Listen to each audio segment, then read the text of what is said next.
Bonjour à tous, moi c'est Pierre Serpe, j'habite Saint-Georges-sur-Meuse et je représente le GRAC, c'est le groupe de recherche et d'action pour le vélo au quotidien. Le défi 3D auquel je participe m'a permis d'introduire le projet 360 View Everywhere. C'est un projet d'une part d'imagerie des rues qui va être utilisé par les antennes locales de mobilité douce des différentes communes pour mieux visualiser, faire un état des lieux des sentiers et des routes. Le projet 360 View Everywhere s'adresse aux citoyens et aux communes. Donc on va l'utiliser pour faire une imagerie totale des rues et des sentiers dans les communes qui sont intéressées par ce projet-là.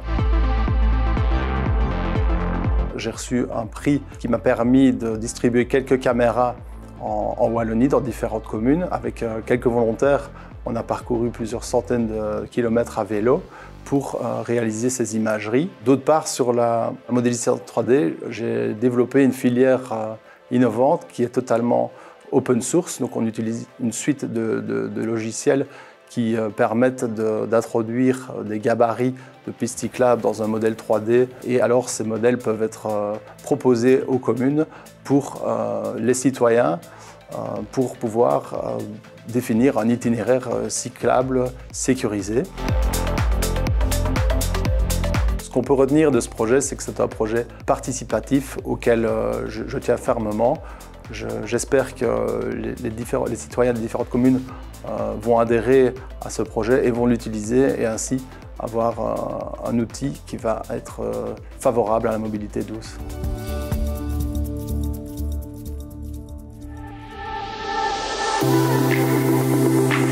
Alors Info Habitat, c'est une application qui aide le citoyen dans son projet de logement, à la fois en termes d'aide que la Wallonie peut lui offrir et à la fois pour trouver le lieu idéal de vie pour lui en fonction de ses critères. Et donc Info Habitat va permettre au citoyen de répondre à différentes questions pour l'orienter vers les ressources existantes de la Wallonie dont il peut disposer mais dont il n'est pas forcément au courant. Que ce soit en matière de location et donc d'aide à l'accès à la location, mais également pour les propriétaires ou les futurs propriétaires qui veulent par exemple rénover leur habitation et qui peuvent accéder à des primes, des aides comme des prêts à 0% ou d'autres informations qui permettent ainsi à aider chacun à mieux être informé sur les disponibilités en matière de logement en Wallonie. Alors en quelques mots, les avantages pour le citoyen, ça va être une simplification dans l'identification des aides pour le logement en Wallonie. Ça va être la recherche efficace et synthétique des endroits les plus appropriés pour chacun en fonction de ses besoins. Et ça va être finalement un point d'accès pour l'ensemble des informations relatives au logement en Wallonie.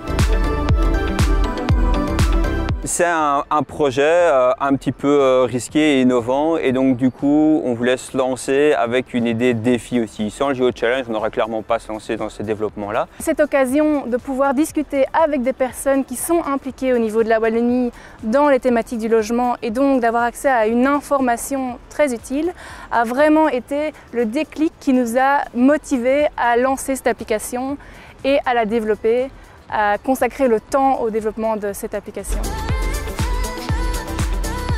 Ce qu'on espère pour Info Habitat, c'est d'abord que le travail qu'on a fourni soit utile et que cette application puisse être utilisée par les habitants de la Wallonie et leur être utile pour les aider. En discutant avec les différents partenaires, on s'est rendu compte qu'il y avait un besoin énorme pour l'ensemble des participants, à la fois les citoyens mais également les services publics, à mieux informer et rendre le citoyen conscient de l'ensemble des disponibilités qui existent en matière de logement et donc ça nous ouvre la porte vers un ensemble d'applications à la fois dans le service d'aide au logement mais aussi à la recherche efficace et pertinente de son logement.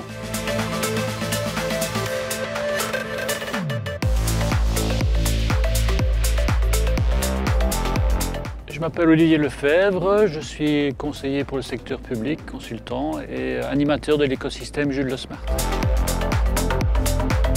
Donc le projet consiste à fournir une application mobile pour les routiers qui leur permet d'envisager le parking, donc le taux d'occupation du parking et le prochain parking qui est disponible pour leurs arrêts.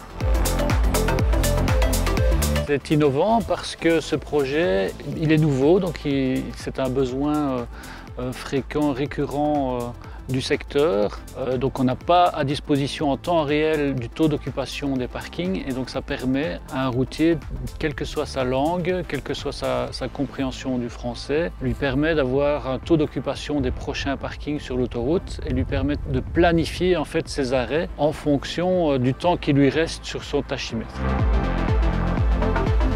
Alors le GeoChallenge, ça nous permet d'avoir une relation privilégiée avec le fournisseur d'ordre, avec le SPW Mobilité. Ça nous sort des cadres assez stricts des cahiers des charges et donc ça nous permet plus facilement d'innover.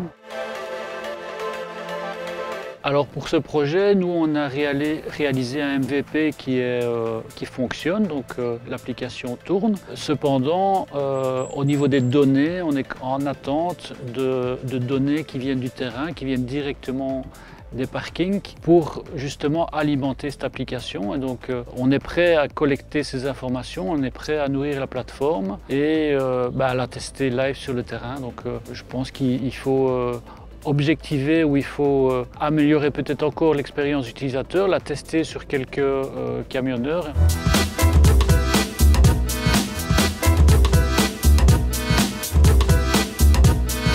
Alors la plateforme Calculo2, qui est la plateforme que nous avons développée ici pour le GeoChallenge, c'est une plateforme web et assez intuitive qui permet de calculer la réduction de gaz à effet de serre ainsi que la réduction d'énergie qui ont été obtenues grâce à la stratégie de rénovation wallonne du bâti wallon. Ce projet présente en fait, grâce à des graphiques et des calculs, des chiffres en fait, par arrondissement, diverses données permettant aux citoyens de visualiser les économies effectuées dans leur région. Donc en fait c'est tous les travaux qui ont été financés en partie par la région wallonne afin de réaliser des travaux économiseurs d'énergie.